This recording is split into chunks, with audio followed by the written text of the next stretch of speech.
তার সন্তান সজীব ওয়াজেদ জয়কে ফায়ার করে চক্ষুটা খুলে হাতে পড়ুক, সে দেখুক সন্তানের চক্ষু উপড়ে ফেললে মায়ের অন্তরে কি রক্তক্ষরণ হয়।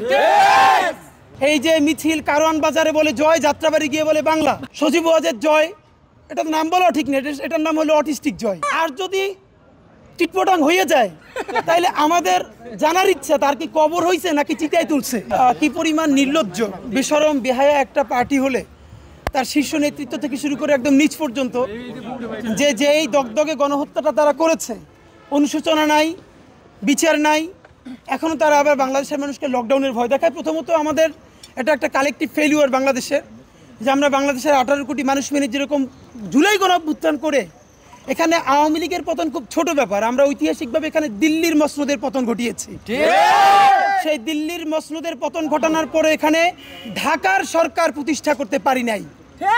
এই যে ঢাকার সরকার প্রতিষ্ঠা করতে না পারার যে বেদনা, তার ফলে এখন এই 1.5 বছর পরে জনগণকে রাত জেগে খুনি লীগের লকডাউনের পাহারা দিতে হয়।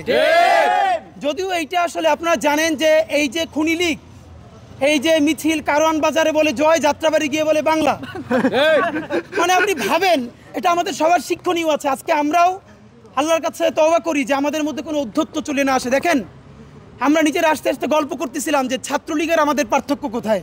তাদের হাতেও লাঠি ছিল, আমাদের হাতেও লাঠি, তো তাদের মাথায় হেলমেট ছিল, আমাদের হাতে এইটা নাই।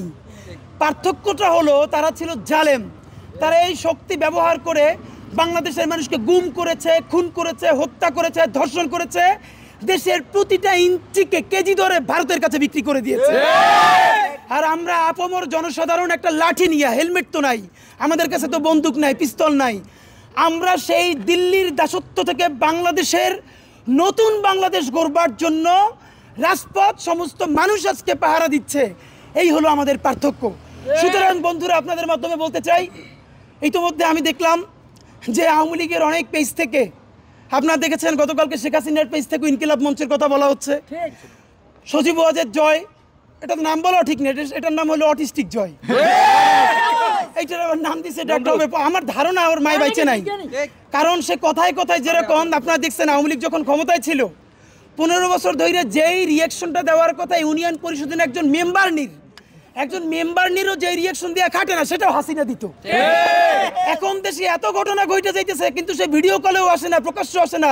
আমার ধারণা সে আছে কিনা এইটা প্রমাণ করার জন্য তার একবার ভিডিও কলে আসা উচিত।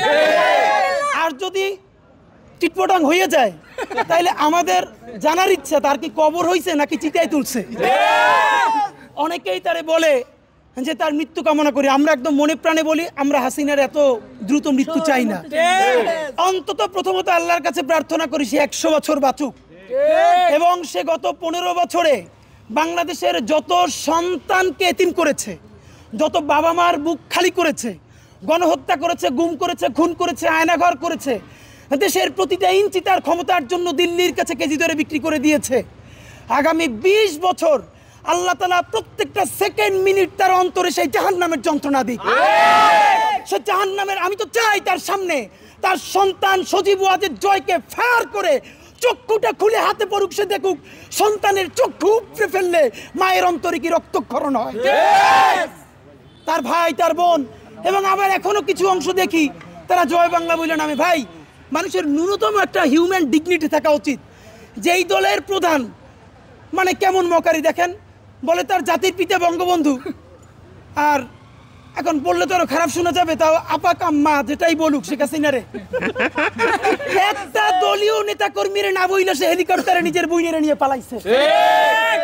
এদেশের নেতৃত্ব বেগম খালেদা জিয়া দেশপ্রেমিক, সন্তানদের সামনে নিয়ে 111-এর সময় বলছে যে আপনি খালি দস্তখত দেন যে আর এদেশে রাজনীতি করবেন না, 2 সন্তান সহ চলে যান।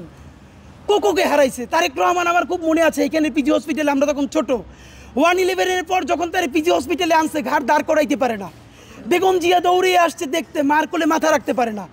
এই ভদ্র মহিলার আল্লাহ কি দেশপ্রেম দিয়ে বানাইছে দেখেন, সে দেশ ছাড়ে নাই, সে বলছে বাংলাদেশ ছাড়া আমার আর কোনো জায়গা নাই।